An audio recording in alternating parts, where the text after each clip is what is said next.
Hello and welcome. Chris from Missouri here, bringing you another video about vintage baseball cards. This video I get to show you some cards, but again, this is Thursday.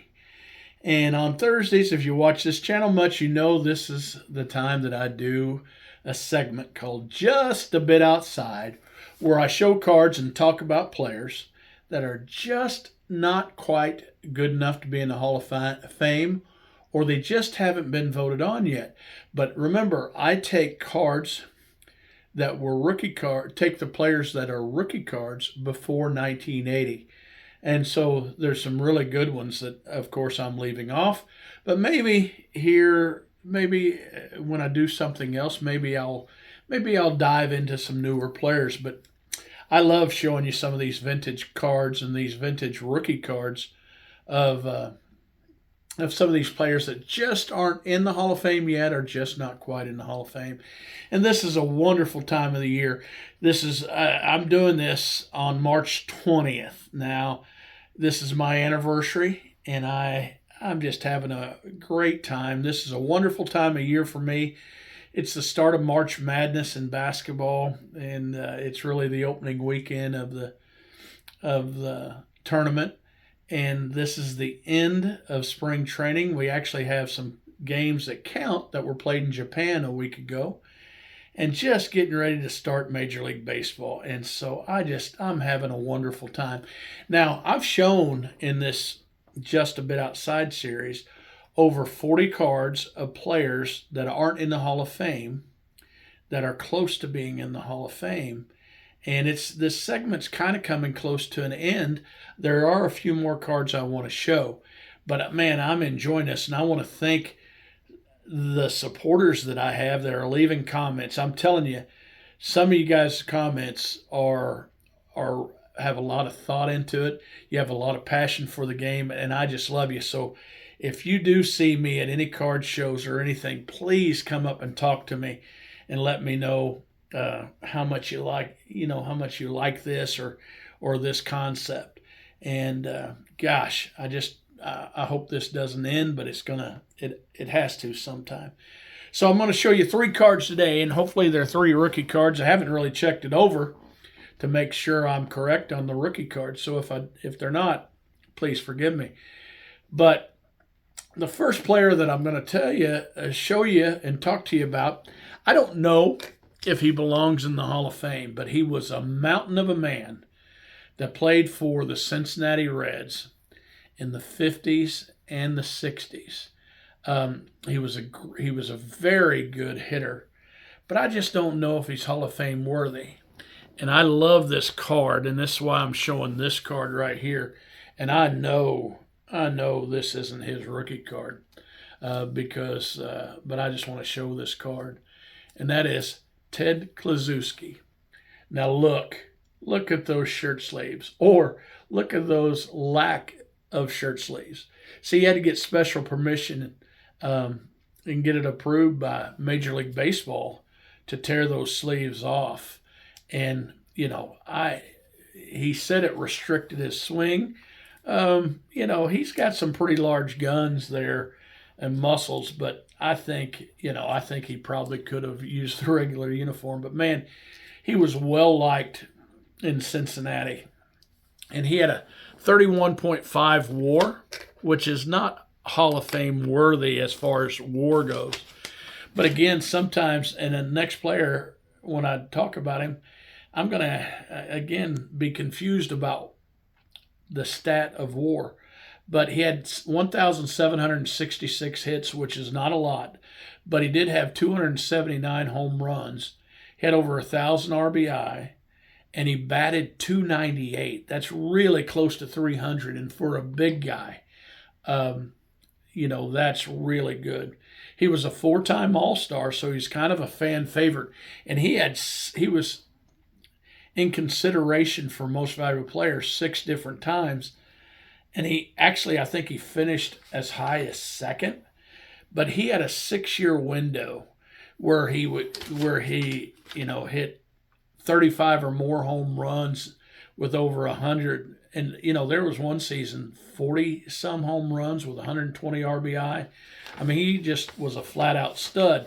But when I think of him, there's a lot of guys out there that he compares to when I think about him, like Boog Powell and Frank Howard and guys like that, just big guys. And I just don't think he quite stands up to being in the Hall of Fame.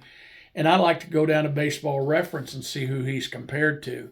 And they compare him really closely to Mo Vaughn and Joe Adcock, both not in the Hall of Fame, but both big, strong power hitters. But with the exception of his card and those shirtless sleeves, I don't see him going in there. But one of my most favorite quotes about him was Johnny Bench. In one of Johnny Bench books that he has out, there's a picture of him, Ted Kluszewski, shaving, and it shows his back. And Johnny Bench said, you could see a family of 8 eating dinner on his back. And he was a mountain of a man and a great player, but just not Hall of Fame worthy. So the next one I want to talk to you about is a guy that has a very high WAR, but I think he's forgot about. And I don't really know why. Maybe some controversy to him a little bit, but when I think of the team as Houston, and when you talk about the all-time greats in Houston, a lot of times lately his name doesn't get mentioned. But who I'm talking about is Jimmy Wynn, and he's the toy cannon. And if you would see pictures of him, they got him listed at 5'10", and he's nothing but muscle on top of muscle. But I don't think he's 5'10", but man, he was a strong guy. And for a small while, he was a great player. And there was a push, a lot of talk by some of the guys that sit around the ESPN roundtable and talk. Tim Kirchin, for one, that talk about Hall of Famers and possible Hall of Famers. His name comes up every once in a while. And it's Jimmy Wynn, and he has a 55.9 WAR. And I think if you compare that WAR to Hank Greenberg, who did miss a lot of seasons for the WAR, the real WAR, Jimmy Wynn's WAR is higher. He has a 55.9 WAR. He has 1,668 hits, 291 home runs, 964 RBI, and he batted .250. Now, that .250 doesn't sound very high, but in a short period of time, in a small career, that's a big WAR. He was a three-time All-Star, and he was in consideration for the Most Valuable Player award 4 different times, but it was never really close. He had some big seasons. His batting average wasn't very good, but his on-base percentage was pretty reputable, respectable. He walked a lot. Now, I don't know a ton about him, but I think, when you talk about Houston Astros all-time greats, I think if you look him up, even though his career was not like super, super long, and he was the latter part of his career, he didn't contribute much. That WAR is something else. And when Baseball Reference compares him to 2 guys that get talked about a lot to be in the Hall of Fame, and that's Dale Murphy and Dwight Evans. Now, do I think Jimmy Wynn belongs in the Hall of Fame? No. But I would like to see people get his card out, learn more about him, and then you develop your own opinion. And I think that if you're a Houston Astros fan but don't know much about him, look into him a little bit. I think he's worth that. Now, the third and final player that I'm going to talk about. I'm going to say this up front. I believe he belongs in the Hall of Fame. His WAR's not all that great. It's not bad.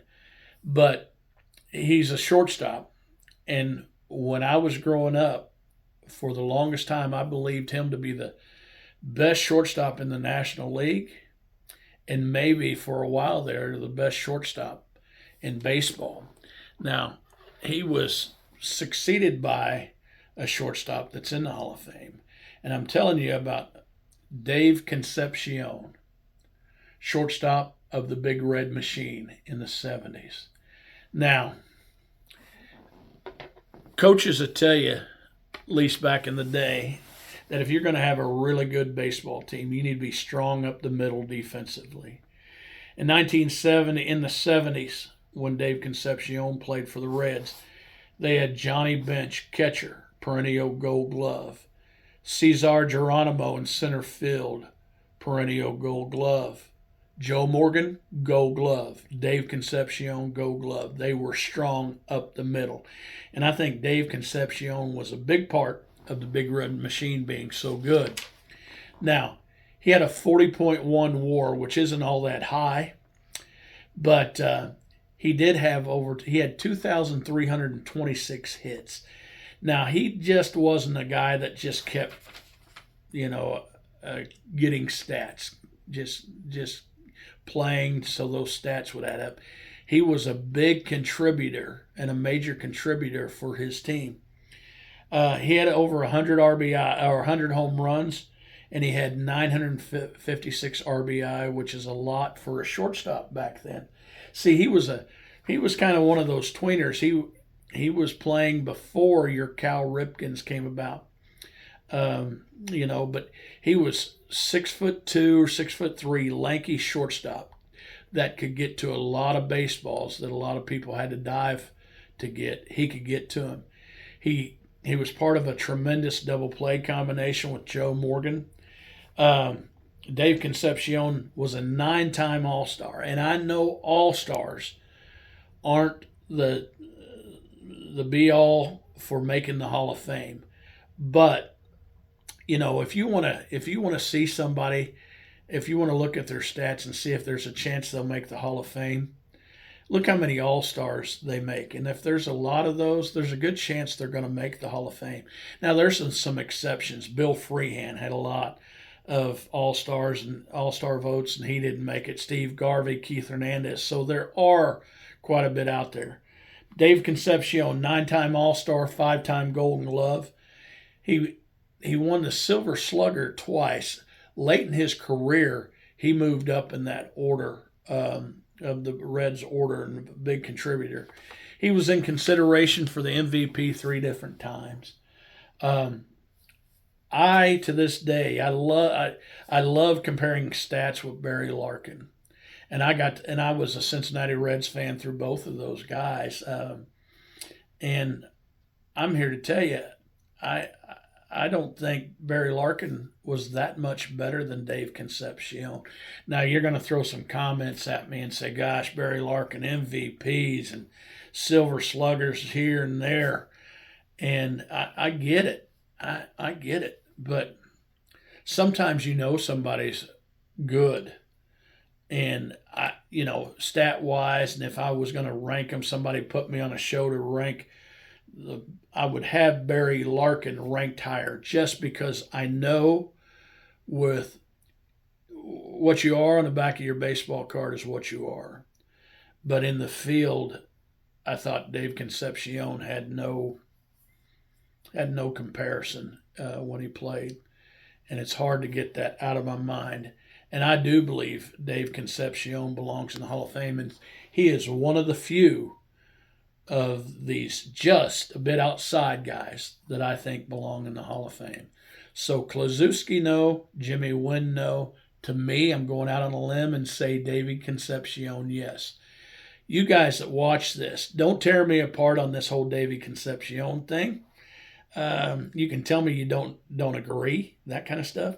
But leave your comments because you have a player out there. You have one that you know about that just on the back of the baseball card wasn't quite as good as somebody else, but in your mind, you saw him play.